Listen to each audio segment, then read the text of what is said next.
ए भाई, अब तुम अगर एक ये नियम ले लो कि मुझे महिमा सुननी है तो अब वृंदावन की,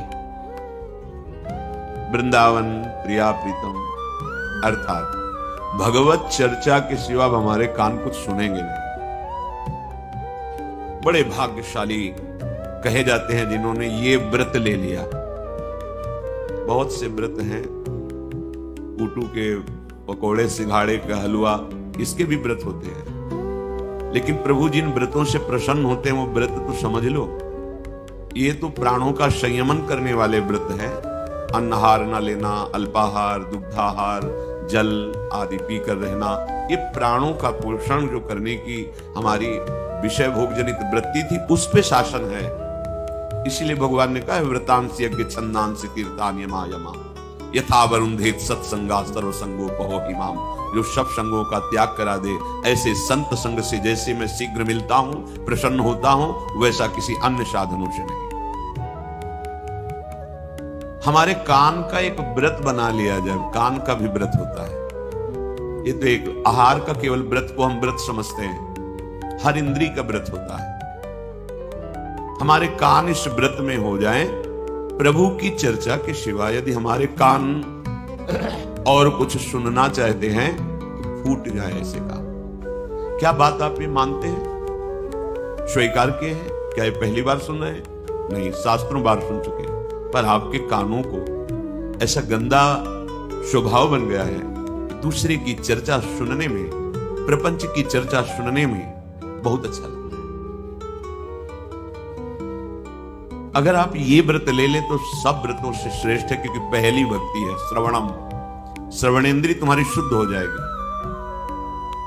जैसे भगवान की भक्ति प्रबल है तो ऐसे भगवान की माया भी प्रबल है। ये बात आप ये व्रत अगर ले लें तो बहुत जल्दी आपका हृदय शांत हो जाएगा। नहीं सुनना पड़े लोक वार्ता, लोक निंदा, प्रपंच की वार्ता, ग्राम्य वार्ता, राज वार्ता। हमको तो भगवत प्राप्ति करनी है, तो हम व्रत लेते हैं कि हम भगवत वार्ता ही सुनेंगे। श्रीपाद कह रहे हैं प्रीति रसना में नरी नरती, मेरी जिह्वा तू नाच, राधा नाम पे नृत्य कर। वृंदावन वृंदावन वृंदावन, प्राण वृंदावन, सर्वस्व वृंदावन, जीवन वृंदावन, मेरो वृंदावन, नाच इसमें नाच। नहीं, ये दुष्ट रस इंद्री, वाक इंद्री, इसमें दो इंद्रियां हैं, ये प्रपंच में ही नाचना चाहती है। जहां बैठो मैंने ऐसा, तूने ऐसा, ये वैसा, वो वैसा, या ये त्रिगुणात्मिका माया है, यहां ऐसा वैसा होता ही रहेगा। तुम क्या करो, व्रत ले लो अपनी वाक इंद्री का, रसना कटो जो अन्न रटो। प्रभु के नाम गुण रूप लीला और भक्त चर्चा के सिवा वाणी से नहीं बोलेंगे। धन्य भाग, अहो भाग। नियम लो, वाणी से नहीं बोलेंगे। भगवत चर्ताते मौन गहनो उचित है, दुर्दास जी कह। वाणी से बड़े अपराध बनते हैं, बड़ा विघ्न पैदा हो जाता है। बातें हाथी पाइए, बातें हाथी पाओ। बात में तुम्हें हाथी इनाम में दे दिया जाएगा, बात में तुम्हें हाथी के नीचे रौंदा दिया जाएगा। बात बहुत, वाणी एक अमोल है, जो कोई बोले जानी, ये तराजू तौल के तब मुख बाहर आनी। तीर से भी ज्यादा वाणी चुभ जाती है, भयंकर अपराध से भी ज्यादा सर्वनाश करने वाली ये वाणी बन जाती है। वाणी ही है। एक क्षण में ऐसा झगड़ा हुआ, मार काट शुरू, वाणी। एक ऐसा वाणी सुनी कि मन व्याकुल हो गया कामना से, एक ऐसी वाणी सुनी मन व्याकुल हो गया भगवान के लिए। वाणी का ही तो सारा खेल। बहुत संभाल के वाणी को, भगवत चर्चा, अन्यथा ताते मौन गहनो उचित है। मानता है कोई बात नहीं, बस मन मानी चटर चटर, ये बस मेढक की तरह टर टर होना चाहिए। जो जिह्वा भगवान के गुणगान के अलावा और कुछ बोलती है तो फिर उससे मेढक की जैसे टर टर कोई अर्थ नहीं है, ऐसे बोलता रहता है। भावार्थ है आगे जिह्वा छीन ली जाएगी, तुम बोलने लायक नहीं रहोगे। बहुत सावधान, बढ़िया अवसर मिला। कह रहे हैं कि प्रीति रसना में नरी नरती, नाच नाच, मेरी रसेंद्री और वाक इंद्री यही है। अय रसना तू राधा नाम सुधा रसम, इस रस का पान कर और खूब बोलो राधा राधा। उच्च स्वर स्तंभद सर्वदैव, ऊंचे स्वर से जय जय श्री राधे। राधा नाम कीर्तन, भगवत नाम कीर्तन, भगवत गुण कीर्तन, भगवत महिमा कीर्तन, भक्त कीर्तन, भक्त महिमा कीर्तन। कितना हमारे पास समय है, हम व्यर्थ में क्यों नष्ट करें?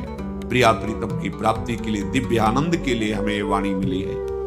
इतना तुम हृदय में बैठा लो कि जो तुम्हारी साधना से प्राप्त नहीं वो वृंदावन वास मात्र से प्राप्त हो जाएगा, क्योंकि ये सबके ऊपर विराजमान वृंदावन है, मतलब सर्वोपरि धाम वृंदावन है। स्थूल से, स्थूल जगत से सूक्ष्म श्रेष्ठ है, सूक्ष्म से कारण श्रेष्ठ है, कारण से तुरीय श्रेष्ठ है, तुरीय से ब्रह्म श्रेष्ठ है, ब्रह्म से भी वैकुंठ सुख श्रेष्ठ है, वैकुंठ सुख से भी द्वारिका, द्वारिका से भी मथुरा, मथुरा से भी ब्रजभूमि, ब्रजभूमि में भी गोष्ठ वृंदावन, गोष्ठ वृंदावन से भी गोपी वृंदावन, और फिर सर्वोपरि प्रियाजू का निज महल नवनिवृत्त निकुंज। इसलिए कह रहे ये सर्वोपरि सबके ऊपर विराजमान वृंदावन धाम है। इस बात को जो स्वीकार कर लेता है तो वृंदावन अपनी सामर्थ्य से उसे प्रिया प्रीतम की प्राप्ति करा देता है। विश्वास शब्द है, विश्वास करो सकलोपरि यद्वरी वर्ती, सबसे उत्तम महाप्रेमानंद स्वरूप वृंदावन आपको वो सुख अपनी सामर्थ्य से प्रदान करेगा, अपनी सामर्थ्य से वो प्रदान करेगा। तुम कैसे हो? कैसे हो? तुम्हारे द्वारा घोर अपराध हुए हैं, तुम नीच प्रवृत्ति वाले हो, या जैसे हो गई, अंधेरे में गलती हो गई, अज्ञान अंधकार में गलती हो गई, हे नाथ क्षमा करो। अब आप जितने भी अपराध बन गए वो आपको बिल्कुल, अगर हमें भोगने पड़ते तो फिर हमें इसी जन्म में भगवत प्राप्ति कैसे होती? सब क्षमा कर देंगे प्रभु। बस उस क्षमा शब्द के लिए ये उस वही स्वभाव चाहिए, अवलो नशानी अब ना नशे हो। यदि क्षमा भाव की आड़ में आगे आप बढ़ते गए अपराधों की तरफ कि कब आखिरी में क्षमा, तो आखिरी होगा ही नहीं, बार बार जन्म, बार बार मरण चलता रहेगा। ये अहोभाग्य है जो हमें मनुष्य शरीर मिला है। भगवान महादेव जी से जो या देवी सर्वभूतेषु बुद्धि रूपेण संस्थिता नमस्तस्यै नमस्तस्यै नमस्तस्यै नमो नमः, जो सबकी बुद्धि को प्रकाशित करने वाली अम्बा भगवती हैं, वो कह रही है, प्रभु मैंने अभी आपके श्रीमुख से सुना कल का प्रसंग कि यही भगवान का पावन चरित्र कागभूषुंड जी ने गरुड़ जी को सुनाया। तो गरुड़ जी तो भगवान के पार्षद हैं, समीप रहते हैं। गरुड़ महाज्ञानी गुण राशि, और काक, कहां गरुड़ और कहां काक, और काक के द्वारा गरुड़ जी कथा सुने।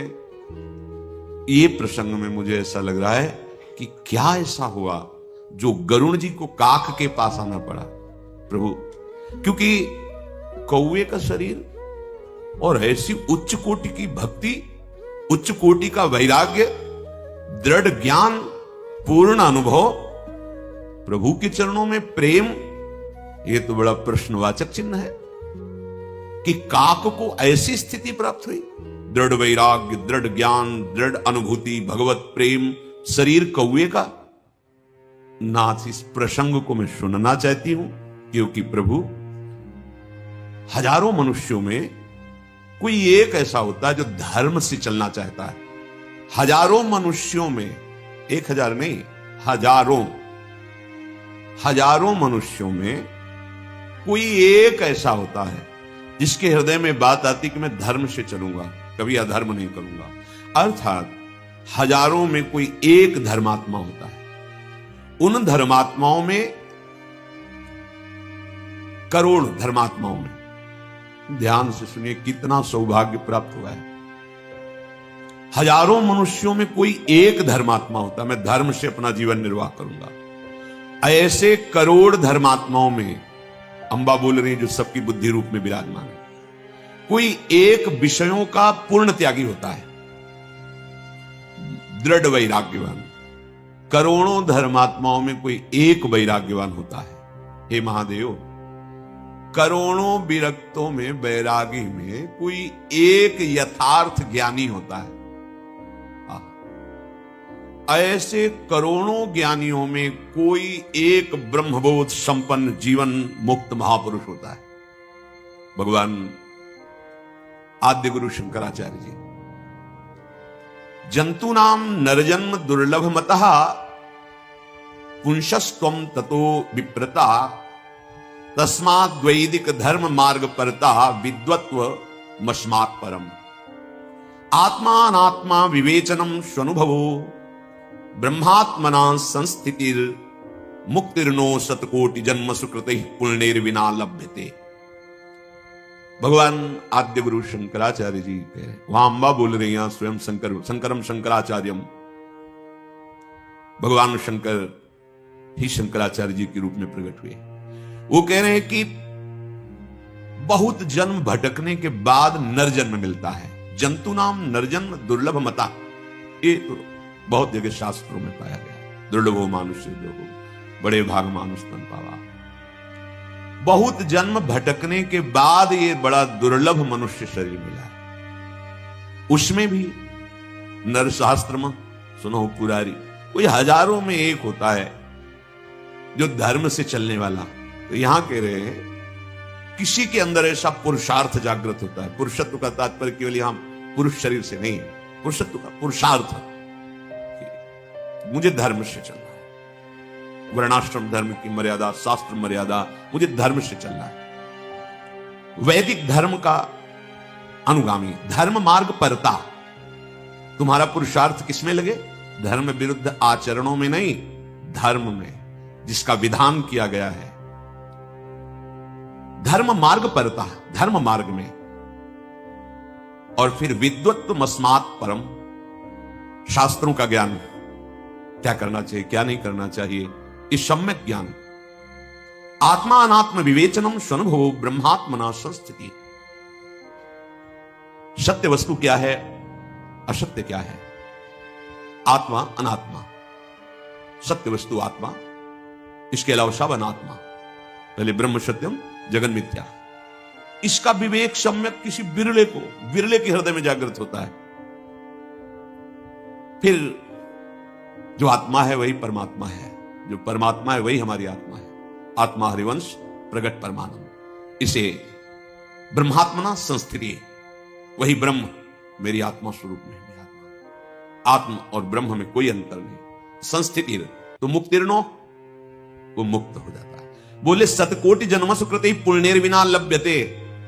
ओहो, करोड़ों जन्मों के साधना पुण्य के बिना ये स्थिति प्राप्त नहीं होती। और अपने जिस आनंद की चरम सीमा की बात वृंदावन की कहते हैं, ये सुख जब स्फुरित होता है तो श्रीपाद प्रबोधानंद जी जो मुक्ति पद प्रदान करने की सामर्थ्य रखने वाले महापुरुष है, वो कहते थूक देने योग्य मुक्ति सुख हो जाता है। तुद की कृत्य। हरिवंश महाप्रभु कहते पाय पग पेली मोक्ष सुख।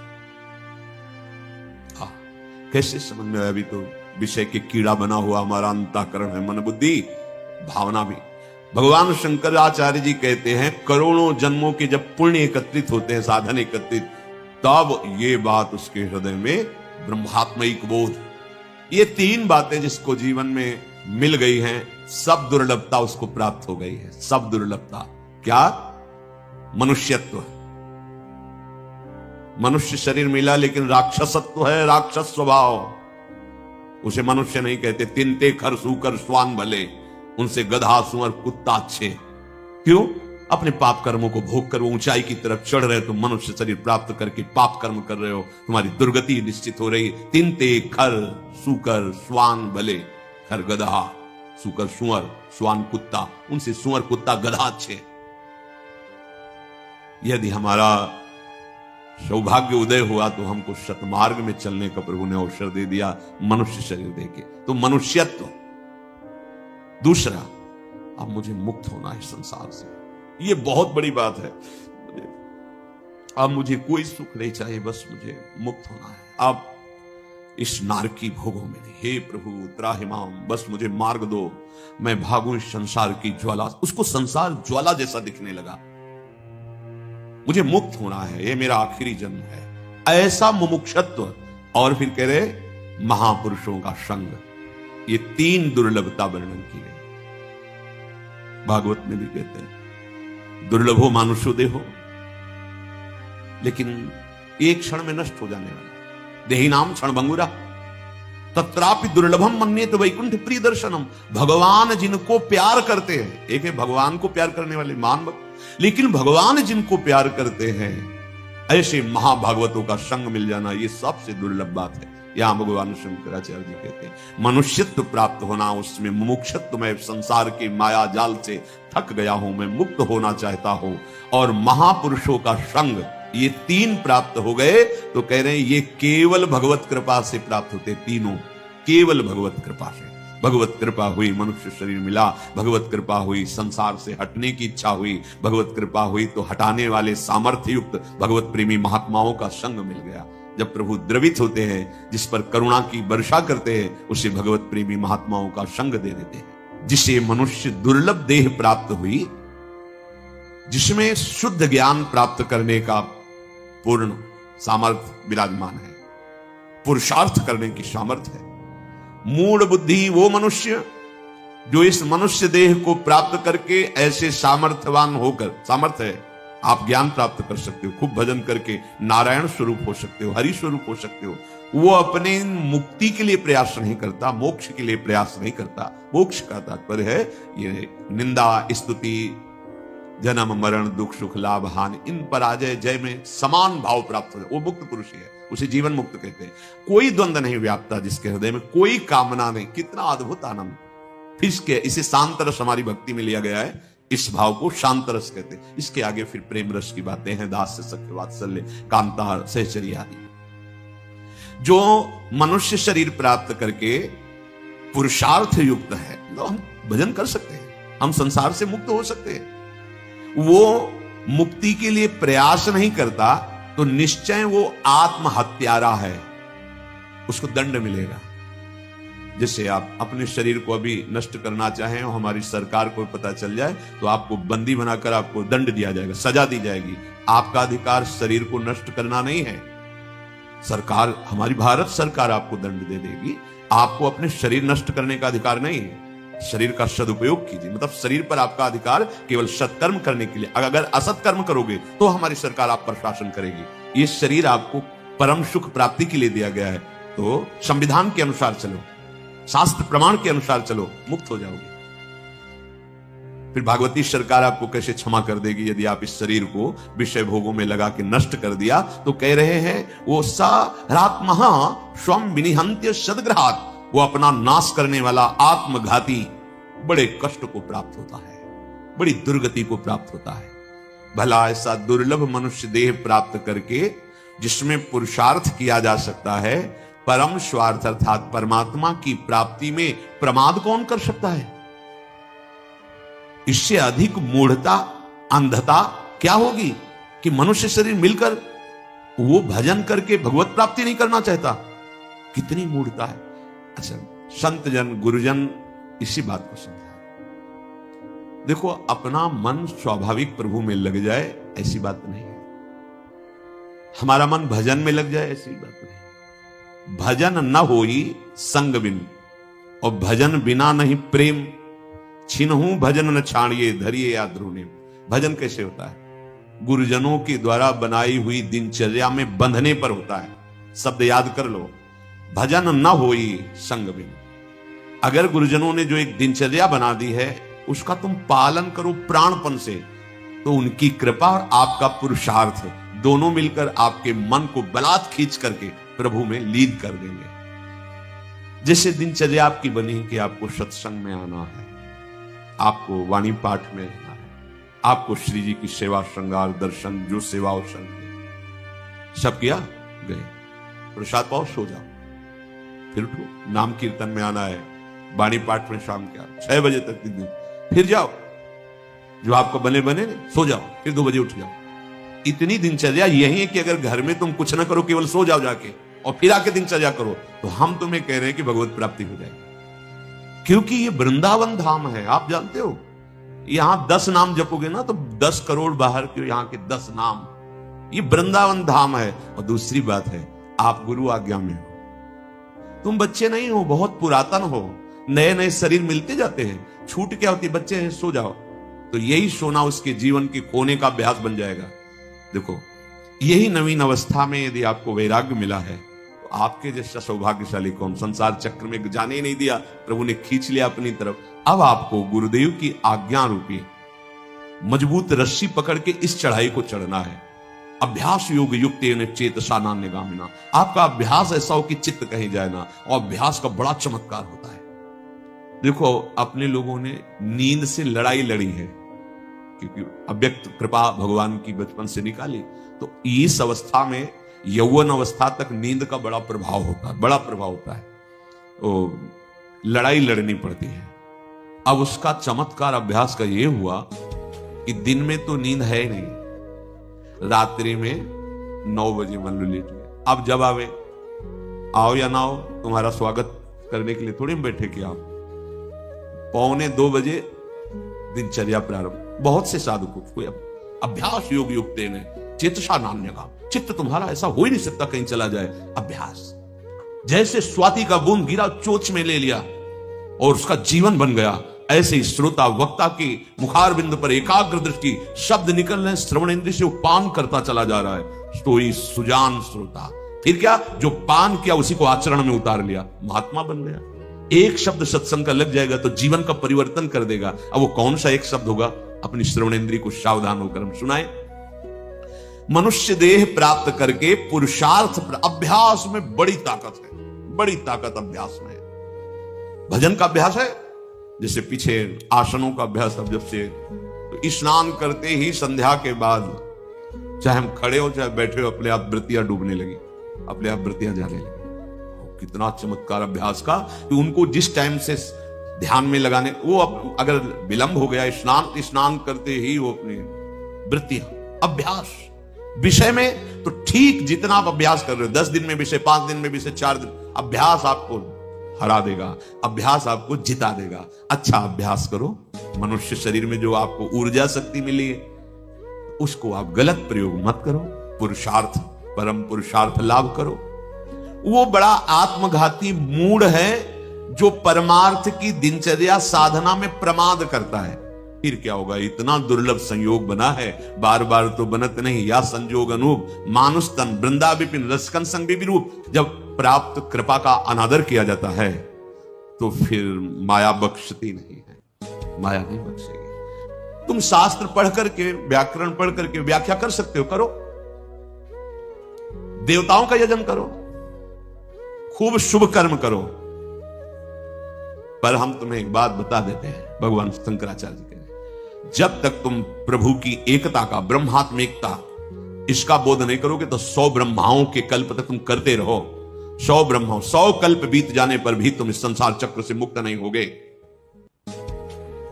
ये बात समझने की है। तभी हम कहते हैं कि जो बात साधनाओं के बहुत समय तक करने पे नहीं बनती, सत्संग के क्षण में बन जाती। स्वीकृति, क्या स्वीकृति?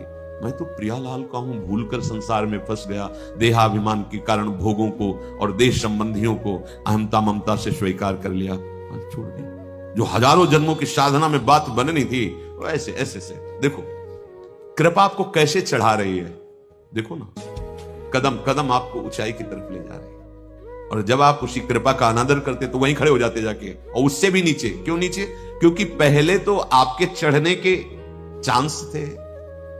अब आप जब अपराध करके उतर गए तो चढ़ने वाला जो मार्ग है वो बंद कर दिया जाता है। अब तुम्हारे लिए वो गलियां जो बहुत सुहावनी लग रही, वो दुर्गति की तरफ जा रही। ये गली थोड़ी विष वाली लगती है, ज्वाला में लगती है, बड़ी कठिन है, नहीं चढ़ पाऊंगा, पर बड़ी सुखद और आनंदमय है। यत दग्धे विष्णु परिणामे अमृतोपम। और ये संसार की गली बड़ी सुहावनी लग रही है, पर इसका जहां विसर्जन होता है वो आवागमन चक्र, दुर्गति होती है। भगवत मार्ग थोड़ा विश्वत लगता है, जलन ताप कष्ट सहते हुए, पर इसका जो परिणाम होता है वो अमृत होता है, परम पद होता है। इसलिए कह रहे हैं कि ये क्रियाओं से नहीं होता। आपकी शुद्ध बुद्धि जो आपको दिनचर्या दी गई, इससे जब होगी तो आपको यह अनुभव होने लगेगा, भूल गया था मैं तो प्रियाजू का ही हूं, प्रियालाल का ही हूं। जैसे बीरा जी के मेरे तो गिरधर गोपाल कृष्ण। ये आई बात, जैसे ज्ञानी जन, अरे जो आत्म स्वरूप मैं हूं, मैं तो ब्रह्म स्वरूप ही हूं, मोक्ष हो गया, मैं प्रियाजू का हूं, तो उसके आगे प्रेम में उतर गया। भेदभाव स्वीकार करके, ये चिदानंद भेद है, ये कोई मायाकृत भेद नहीं है, अभेद भेद। भेद से अभेद और अभेद से भेद, तब ये ऊंची प्रेम की जो रसमयी वृत्ति ये जागृत होती है। क्या तुम धन से परम पद खरीद सकते हो? तपस्या से, पुण्य से, देवताओं के यजन से? नहीं, देवताओं में सामर्थ्य नहीं तुम्हें मोक्ष पद प्रदान कर दे। स्वर्ग के वो सीमा तक है, बहुत समझो। क्या तुम धन से अमृत पद परम पद खरीद सकते हो? नहीं। तो फिर भगवत अनुराग में जो डूबे हुए संत जन हैं, जो ब्रह्मात्मिक बोध प्राप्त किए हुए महापुरुष हैं, उनसे वार्ता करो, उनसे चर्चा करो, उनकी जो सत्संग की बातें हैं उन पर विचार करो, बुद्धि प्रखर होने लगेगी। जैसे कोई भी लोहे को पत्थर में बार बार ऐसे रगड़ो तो उसमें तेज धार हो जाती है, फिर वो काटने में समर्थ हो जाता है। ऐसे हमारी बुद्धि कुंद हो गई है माया के भोगों का चिंतन करते करते। जब हम सत्संग के शब्दों का चिंतन करते हैं तो हमारी बुद्धि में तेज धार हो जाती है, वो काम क्रोध माया मोह ऐसे काट के निकल जाती है, नहीं तो उसी में फंस जाती है, काटने की सामर्थ्य नहीं रहती है। इसलिए बुद्धिमान पुरुष को चाहिए कि बात मान ले, शरीर के द्वारा भोगे जाने वाले भोग ये फंसाने वाले हैं, दुख देने वाले हैं, दुर्गति प्रदान करने वाले हैं। जितने भोग शास्त्र सम्मत हैं, शरीर निर्वाह के लिए भगवत अर्पित करके उनका सेवन करो और संत शिरोमणि गुरुदेव की जाकर शरण लो, उनका उपदेश उनका वचन समाहित चित्त होकर सुनो। बस यही करना जो बोल रहे हैं, काम हो गया, बात मान लीजिए। संतम महंतम समुपेत्य देशिकम तेनोपदिष्टार्थ समाहित आत्मा। वो जो बोल रहे हैं तुम मान लो, बस हो जाएगा, उसी से हो जाएगा। विश्वास का मार्ग है। इन बाह्य भोगों में तुम्हें कभी भी सुख शांति नहीं मिलेगी, इसलिए सदगुरुदेव की शरण में जाओ और तेनोपदिष्टार्थ समाहित आत्मा, बहुत शांत चित्त होकर उनकी बात सुनो, उसका मनन करो और उनकी आज्ञा। बड़े भाग्यशाली वो होते हैं जो आज्ञा में रहते हैं। जैसे आपको दिनचर्या दे दी गई और आप उस दिनचर्या में बहुत काल तक कोई त्रुटि नहीं कर रहे, तो मेरी प्रिया जो देख रही ना, भागम भाग, अब वो कृपा करके अपनी प्रेम वृत्ति प्रदान कर देंगे। साधना से नहीं मिली, आपको श्रमित देखकर, आपको आज्ञा पालन देखकर, आपका समर्पण देखकर। सब सह रहा है, अपमान सह रहा है, कष्ट सह रहा है, पर वो अपनी दिनचर्या नहीं छोड़ रहा, रीझ गए। कई ऐसे प्रसंग आए हैं कि गुरु प्रदत्त सेवा के प्रभाव से भगवान उनकी सेवा में आ गए। जो दिनचर्या मिली उस पर बिल्कुल वो दिनचर्या देखकर हमारे आराध्य देव द्रवित हो जाते हैं। हमारी दिनचर्या में त्रुटि नहीं होनी चाहिए, पर हम देखते हैं दिनचर्या का आदर नहीं। ऐसा नियम होना चाहिए कि आपका स्वास्थ्य खराब है, आप अगर चल सकते हैं तो हमें घसीट कर वहां तक जाना है। देखो राधा बाबा को कुछ जानना बाकी नहीं रह गया था। ऋषिकेश में बहुत गांठों में गठिया बात, ऐसा चलने की सामर्थ्य नहीं थी। सत्संग हो रहा था रेत में, तो जो उनकी सेवा में थे कहा कि सत्संग तक पहुंचा दो। तो कुछ जन ऐसे भी सेवा में होते हैं जो एक श्रमित अपने को अनुभव कर लेते हैं, और बड़े भाग्यशाली होते हैं जो सेवा में प्रतिक्षण उनको नवीन नवीन सुख मिलता है। तो उनका कि बाबा हमारी तो नहीं सामर्थ्य कि आपको उठा के ले जाए फिर सत्संग में। तो उनका भाई सत्संग में तो हमें जाना ही है, तो तुम क्या समझते हो श्री कृष्ण में इतना अवसर नहीं देंगे कि हम सत्संग में जा सके? देखा ऐसे बांस एक पड़ा हुआ था, उठाया और बाबा उससे जहां सत्संग के शब्द सुनाई दे रहे थे वहां तक घसीट कर गए। तब लगा कि सत्संग का कितना महत्व है। बाबा स्वयं समस्त शास्त्रों के प्रवीण विद्वान और संन्यास निष्ठा के मूर्तिमान स्वरूप, त्याग निष्ठा के, ओ ऐसे महापुरुष सत्संग सुनने के लिए इतने, इसका मतलब सत्संग भगवत स्वरूप है। लेकिन अगर हमारी दिनचर्या में त्रुटि हो रही तो फिर जानते हो जलन होती है कि तुम अपने आप अपना पतन कर रहे हो, तुम्हें पता नहीं है। तुम सोते सोते अनेक जन्म बीत गए, अभी फिर तुम्हारा नया शरीर मिला, तुम समझते हो बच्चा है। बच्चा नहीं हो, सावधान हो जाओ। तुम्हारा जीवन सिर्फ भगवत प्राप्ति के लिए श्री जी ने चयन किया है। देखो ना, मानो आप 14 वर्ष के हो, 18 वर्ष के हो, तो आपको कितना बड़ा सौभाग्य मिला कि जो जीवन भर निकल जाता है, पता नहीं चलता सतमार्ग क्या है। तुम्हारी पढ़ाई है इसी सतमार्ग, तो अब तुम अपने गुरुदेव के वचनों का पालन करो, उनकी आज्ञा का पालन करो।